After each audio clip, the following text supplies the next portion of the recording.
This is Agent Mode AI. I'm Abby. McKinsey's State of AI survey, published November 2025 with sample size 1,491, measures 23% of enterprises scaling agentic AI, 39% experimenting, 38% with nothing in production or stopped. Today we're walking AM 140, vendor successful pilot references presented at procurement committee evaluation transferred to scaled production at the procuring enterprise at roughly the McKinsey 23% rate, and the gap is operational rather than capability-driven. I'm Avery. The procurement committee meets. The vendor's deck has 7 named pilot references.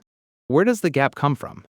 Vendor reference language is consistent across the major 2026 agentic AI sales motions. A successful pilot typically means the vendor's deployment team supported the implementation. The customer's pilot unit had above-average AI readiness. The success metric was measured against the vendor's instrumentation rather than the customer's pre-deployment baseline. The time horizon was 60 to 180 days. The pilot did not run through a full audit, regulatory review, or change of leadership cycle. Each characteristic is procurement relevant. The vendor team will not be embedded at the procuring enterprise's scale. The pilot unit's AI readiness rarely matches the adjacent business units the scale-up will reach. The procuring enterprise's measurement regime is its own, not the vendor's. 3 documented 2024 and 2025 walkbacks. Klarna's 2024 productivity narrative anchored on a 700 agent reduction figure that became a widely cited reference in vendor decks. Bloomberg reported Klarna's reversal on the 8th of May 2025. The original press release stayed live, which is the procurement-relevant detail because the citation chain kept circulating unchanged. A procurement committee citing the Klarna deployment as a peer-class reference in mid-2025 was citing a number Klarna itself had walked back. Salesforce Agentforce's launch positioning implied broad customer adoption. The Salesforce IT division named a roughly 200 customer figure in subsequent reporting through Q1 2026. A real number for an early-stage product, but materially smaller than the launch positioning implied. GitHub acknowledged a token counting accuracy issue in the 18th of April 2026 changelog that affected billing and customer-side return on investment calculations derived from Copilot usage data. None of these are AI does not work findings. Each is the headline number is older or narrower than the citation suggests finding, which is exactly the class of issue a procurement committee should price into the evaluation framework. The vendor reference describes outcomes at the vendor's reference customer at the time of the reference. The procuring enterprise's outcomes will be measured by the procuring enterprise on its own cadence. The reference customer's pilot success and the procuring enterprise's scaled production success are different events. What does the structural failure mode evidence add? 3 findings bound what is procurement credible regardless of any single vendor reference. CRMA Arena Pro, published by Salesforce AI Research in August 2025, measured frontier-class agents at roughly 35% multi-step reliability on a structured CRM benchmark. The agents complete individual steps competently. The multi-step sequence drifts. Carnegie Mellon's The Agent Company benchmark independently reproduces the 30 to 35% range on adjacent enterprise workloads. Both findings are mechanism level, not incidental, which means they apply to the procuring enterprise's deployment regardless of the reference customer's pilot performance. The EchoLeak class. Common Vulnerabilities and Exposures Identifier 2025-32711, disclosed in August 2025. Named cross-agent prompt injection, where one compromised agent's output contaminates the input substrate of agents downstream in the workflow. Pilot deployments at the reference customer typically do not exercise the cross-agent attack surface. Scaled production at the procuring enterprise will. Procurement committees that do not require cross-agent threat model evidence are pricing a smaller risk than the deployment will face. The 6 pre-pilot questions. Question 1.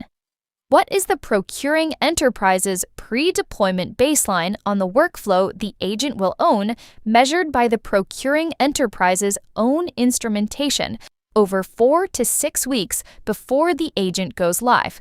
Without this, the pilot's success cannot be evaluated against any meaningful comparison, and the eventual scaling decision will rest on vendor-side numbers the chief financial officer cannot defend.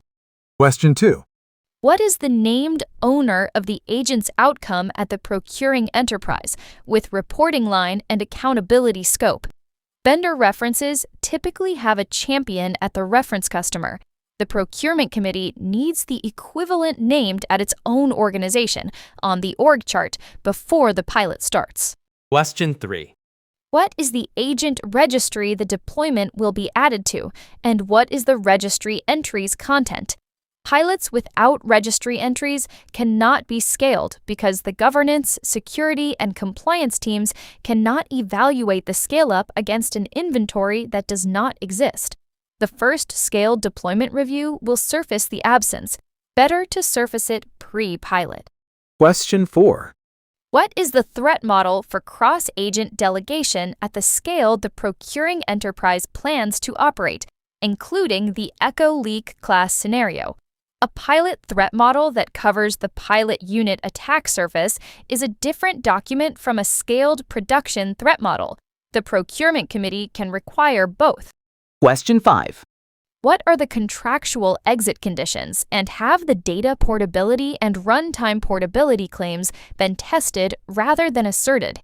Vendor lock-in in agentic AI is an operating cost issue, not just a procurement clause issue.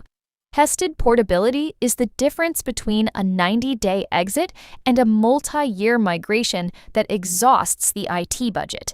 AM 145 walks the 7 exit clause families that show up across enterprise master service agreements. Question 6. What is the 90-day, 180-day, and 365-day measurement plan the procuring enterprise will run on the scaled deployment, with named metrics, named owner, and named board-level review? A vendor reference describes outcomes at the reference customer at the time of the reference. The procuring enterprise's outcomes will be measured by the procuring enterprise on its own cadence. The procurement committee can require the cadence to exist before the contract closes.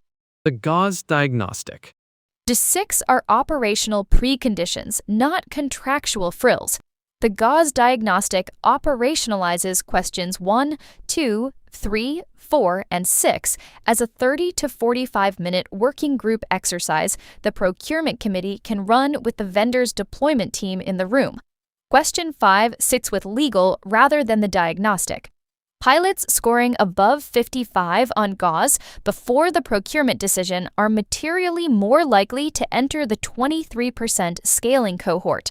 Pilots scoring below 40 enter the 39% experimenting cohort or the 38% deployed and stopped cohort. The free gauze diagnostic and the working group spreadsheet for governance teams sit at agentmodeai.com/gauze. The procurement implication. A procurement committee unable to obtain answers in writing before the pilot is making a procurement decision on the same evidence base the McKinsey 39% experimenting cohort started with. The McKinsey distribution is the prior. The answers move the deployment toward the 23% scaling cohort or away from it. The committee approving on vendor references without those preconditions is pricing the transfer rate as if it were 100%, which is the most common 2026 enterprise procurement mistake the data describes. Final word. The McKinsey State of AI 2025 survey, the Bloomberg Klarna reversal, the Salesforce Agentforce customer adoption reporting, the GitHub Copilot token counting changelog, the CRMA Arena Pro and CMU the agent company benchmarks, and the Echo Leak common vulnerabilities entry are all linked at agentmodeai.com/holding/?claim equals AM140. AM140 is holding. The next review is on the 5th of July 2026. Cadence is 60 days, with the next review window aligned to the McKinsey 2026 wave whenever it publishes. Holding up. See you next Sunday.